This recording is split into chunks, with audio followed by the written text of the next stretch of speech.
भारतीय जनता पक्षाच्या कामगार मोर्चा अंतर्गत येणाऱ्या चित्रपट आघाडीच्या वतीनं गेल्या 5 सप्टेंबरला छत्रपती संभाजीनगर इथल्या महात्मा गांधी मिशनच्या सभागृहात अग्रदूत हा लोककलावंत कामगारांचा मेळावा पार पडला।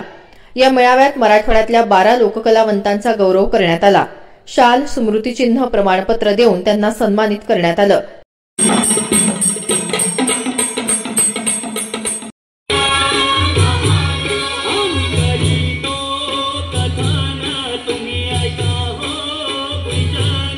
गेली अनेक वर्ष कीर्तनानं लोकजागृती करणाऱ्या डॉक्टर सविता जयंत मुळे यांचा देखील या प्रसंगी गौरव करण्यात आला।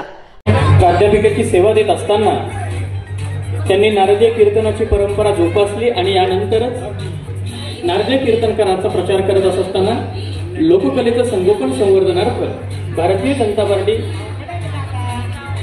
चित्रपट महामंडळ आघाडीतर्फे आपण त्यांचा 11 कलावंतांचा जो सन्मान करत आहोत त्यापैकी ज्येष्ठ कीर्तनकार सविताताई मुळे यांचा आपण एक सन्मान करत आहोत।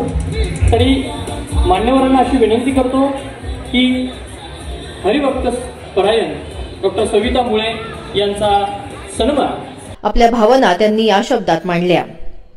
खरं म्हणजे लोककला जिवंत ठेवण्याची परंपरा असणारी आपली ही संस्कृती त्यांना प्रोत्साहन द्यावं या उद्देशानं मी एक कीर्तनकार म्हणून, नारदीय कीर्तनकार म्हणून त्यांनी मला सन्मानित केलं। जनजागरण, मनोरंजन आणि प्रबोधन या सगळ्यांमध्ये योगदान देणारी ही कला, माझ्या दृष्टीने याला यांनी दिलेलं प्रोत्साहन अत्यंत अभिनंदनीय आहे।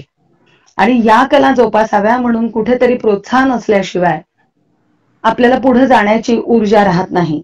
त्यामुळे व्यक्तिशः मी तर त्यांची ऋणी आहेच, पण ही कला वाढवावी म्हणून ज्या ज्या लोकांच्या पाठीवर त्यांनी हात ठेवला ते खरंच या कलेप्रती प्रामाणिक राहून आपली सातत्यानं सेवा करतील असा विश्वास वाटतो।